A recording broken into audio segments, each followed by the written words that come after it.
Shalom Bapak Salam Tuhan. GKI Getsemani menyapa kita lewat firman Tuhan hari ini. Di dalam Galatia pasal 6 ayat 9-10 dikatakan, Bapak Saudara, janganlah kita jemu-jemu berbuat baik, karena apabila sudah datang waktunya kita akan menuai. Dan juga dilanjutkan dikatakan ayat selanjutnya, karena itu selama masih ada kesempatan bagi kita, marilah kita berbuat baik kepada semua orang.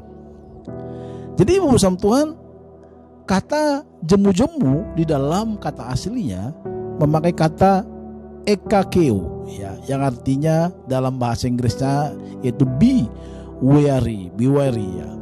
Dan juga kalau diterjemahkan dalam bahasa Indonesia yaitu menjadi lelah.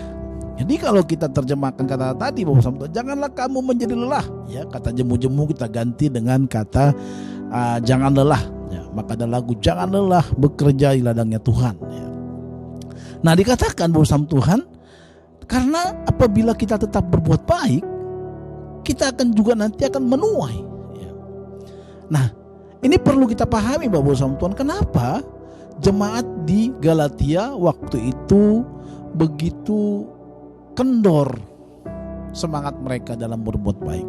Ternyata ada persoalannya Bapak Salam Tuhan. Yang pertama adalah karena mereka seringkali tidak dihargai, ya, dan tidak mendapatkan balas yang serupa pada saat mereka berbuat baik. Bukankah hal itu juga terjadi kepada kita, Bapak Ibu Saudara kasih Tuhan?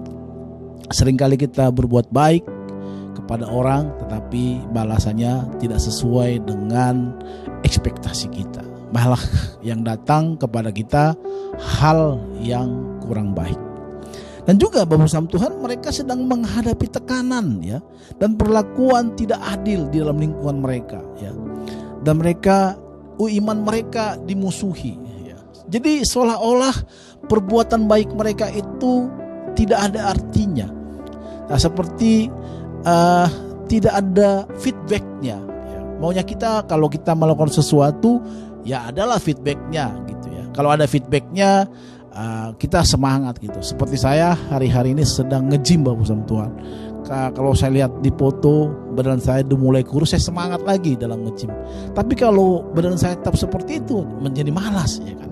Tapi kalau ada hasilnya, kita menjadi semangat. Nah, dan juga Bapak Salam Tuhan, di dalam jemaat Galatia pada masa itu cenderung jemaat egois dan enggan untuk membantu sesama, ya, atau menanggung beban bersama-sama. Jadi seperti ada satu keegoisan dan juga tekanan di dalam lingkungan sekitar, dan juga kalau berbuat baik juga nggak ada balasannya, sehingga jemaat ini menjadi malas, Tuhan. Nah, inilah yang membuat jemaat Galatia pada masa itu menjadi malas berbuat baik, menjadi enggak semangat lagi berbuat baik. Nah, lewat surat yang dikirimkan Paulus kepada jemaat di Galatia, memberikan semangat seperti booster lagi kepada jemaat.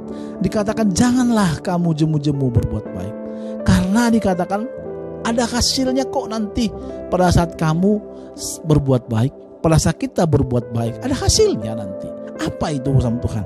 Dalam Lukas pasal 6 ayat 35 dikatakan bahwa upah daripada kita berbuat baik, dikatakan tapi kamu kasihilah musuhmu dan berbuat baiklah kepada mereka dan pinjamkanlah dengan tidak mengharapkan balasan, maka upahmu akan besar dan kamu akan menjadi anak-anak Allah yang maha tinggi.